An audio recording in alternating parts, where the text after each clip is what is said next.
percussion, just take a breather for a second here. And let's just try even folks only at 111. Let's try even 3, just so we make sure we have a handle on the 1, 2, 3, down.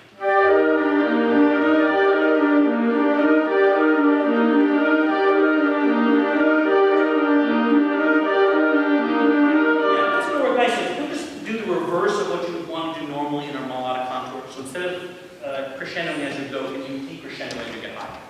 So yeah,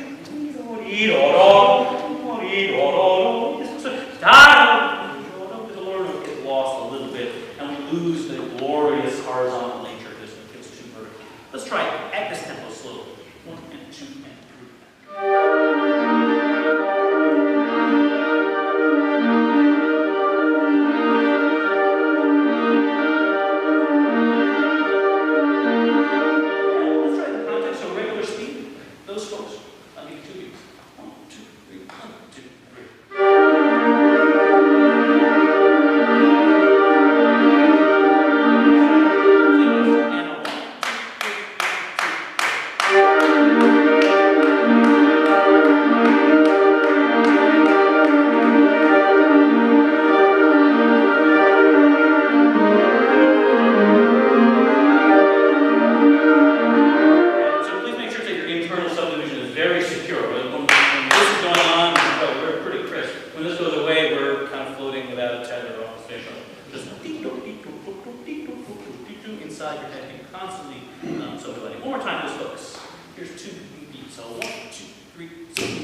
detail, hopefully we can add here, starting at 111. You have the dom, dom. Common compositional technique is to do things in threes, where the third one is different, and this is no exception. We have dom, dom. Great, that's nice.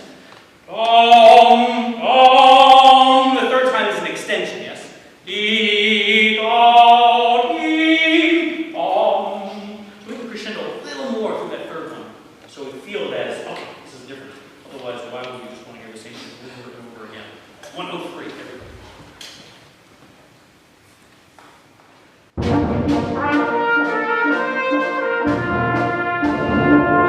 Transition to the trickiest stuff. We'll just keep changing tempos. Let's try again.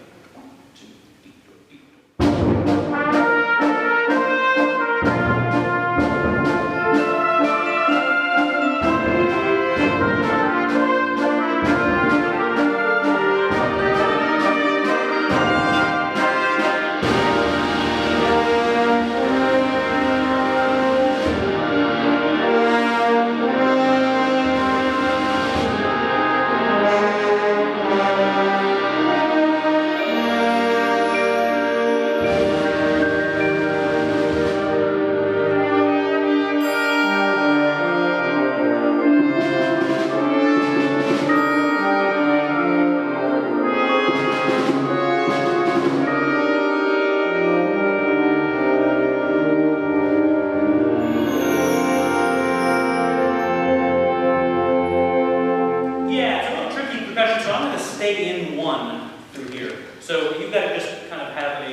Starting 137.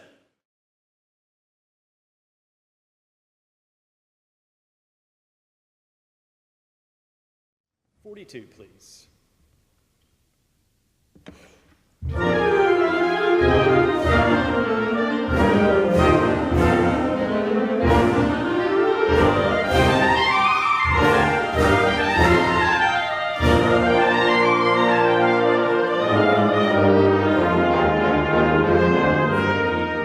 Let's isolate for just a second the 16th notes. If you have 16th notes at brilliant, play for me. Ready?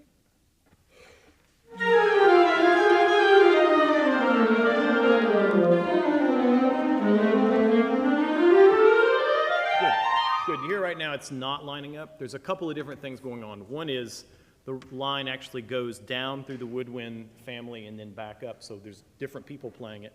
The other is we're getting a lot of rushing within the beats, so each group of 16th note is rushing. And the third thing is there's probably a fair amount of wrong notes right now. So let's slow it down once. We're just going to go very, very slow, just so you have a chance to practice the notes, okay? We'll go at this a couple different ways. So here's brilliant. Just the folks that have 16th notes for a moment.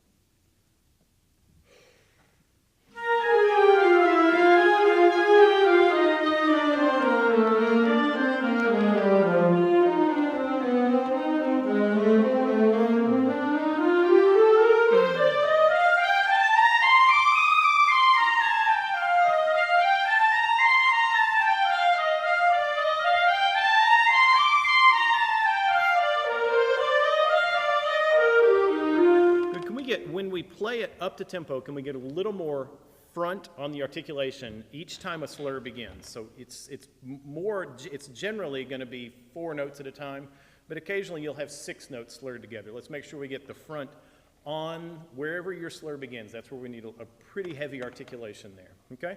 Let's do that again. We're going to speed the tempo up somewhat, and I'm going to ask you to play one beat of 16th notes. Rest for an imaginary beat that is not in your music, and then play count 2, and then play count 3, and you'll rest. So it'll be da da da da da da da da da da da da. okay? So put one beat of rest between each group of 16th notes. If you've got six notes, you'll just have to figure out how yours fit in, okay? So here's brilliant with an imaginary beat between the beats that are written. Ready?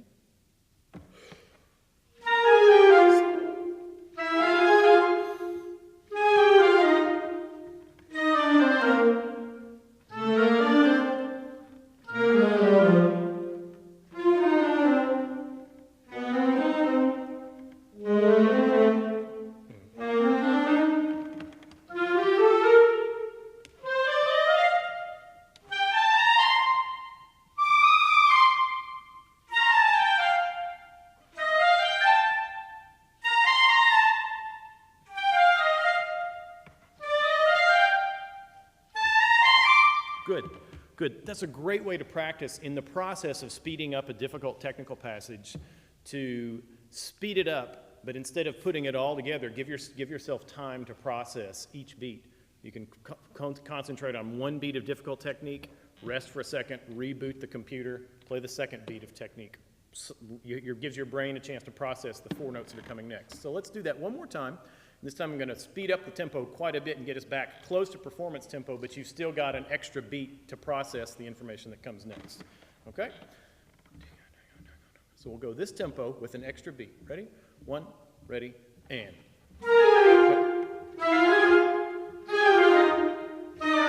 Don't rush.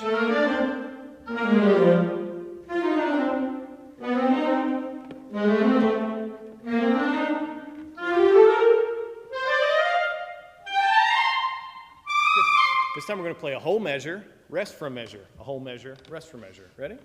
42, 1, ready, and. 1,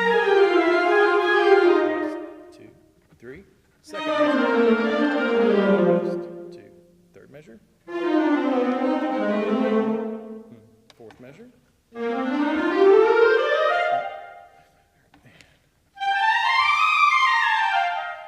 Good. Put everything back together just with the woodwinds once, and then we'll put the whole ensemble together. 42, please. 1, ready, and.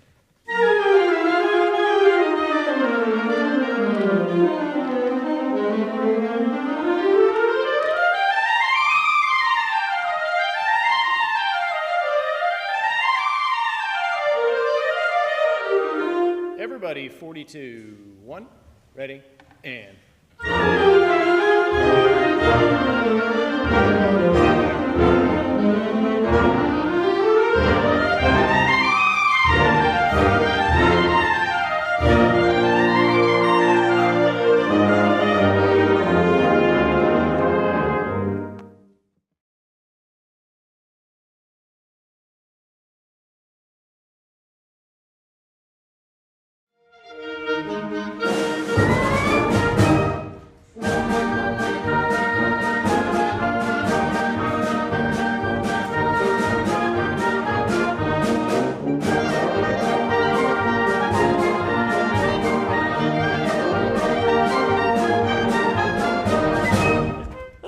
See if we can make our articulation a little more staccato. Right now we're just in the mezzo forte range of articulation. So think everything very crisp, very light. Let's slow it down a bit so we can really appreciate the space between each note. Here's right on 30 with everybody. 1 and 2 and. So let's do it again just so our saxes get into our groove. And 1 and 2 and.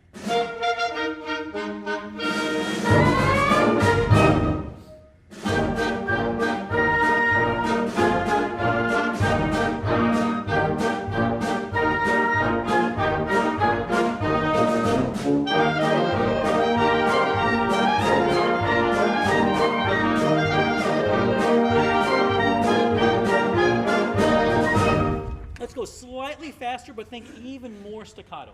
Let's aim towards ultra staccato, and we can always fatten it up a little bit. One more time beginning, or measure 30. 1 and 2 and.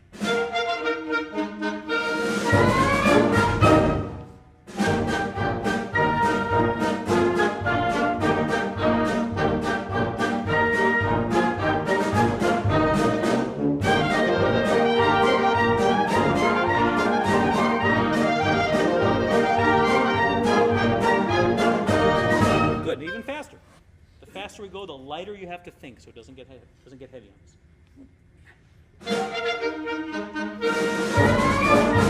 We get better rhythm between our clarinets and saxophones.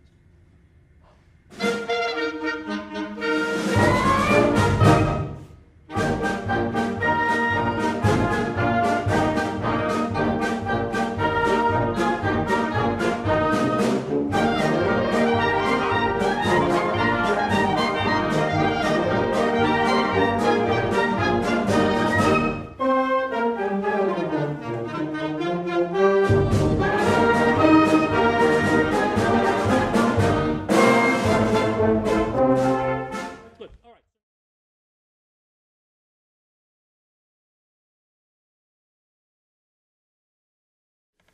161, please.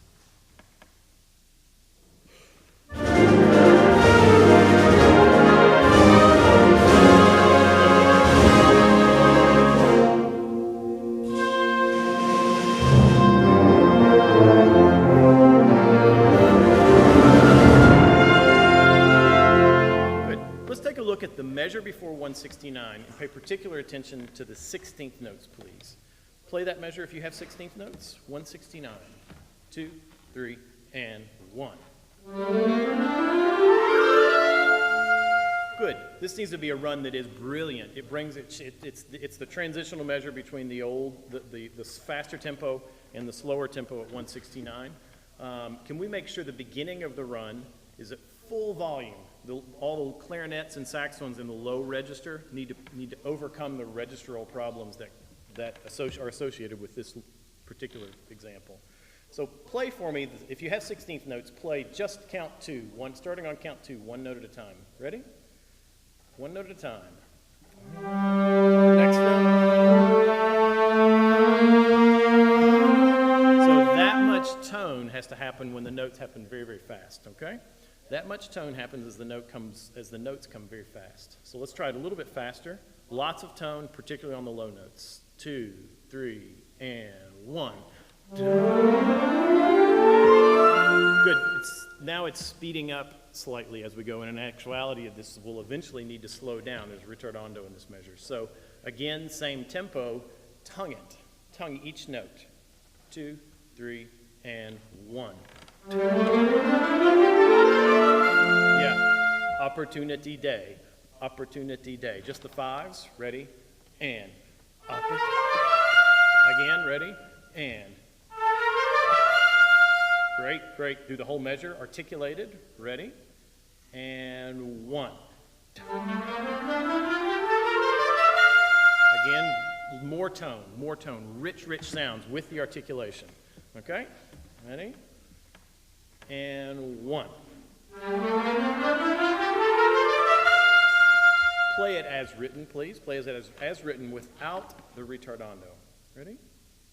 And Yeah. Hear how it's not together now? Try it again. As soon as we take our tongue away from it, the ensemble gets weaker. Okay? Ready? And on. Could you pulse each big beat for me, each numbered beat, pulse it, okay? So don't tongue it, just pulse it, wah-wah. Ready? And 1. Good. It's gotten much better. As the line rises, we do have to crescendo. You can't forget about that. We're starting now really full in the bottom, and as it rises, it has to get bigger, but make sure when you play the beginning of the run, lots and lots of tone. Last time, lots of tone on the bottom, but we still have to get louder as we go up for a brilliant run. Ready? And 1. That's it. Let's put it in context, please, if we could. Back at 161, everybody.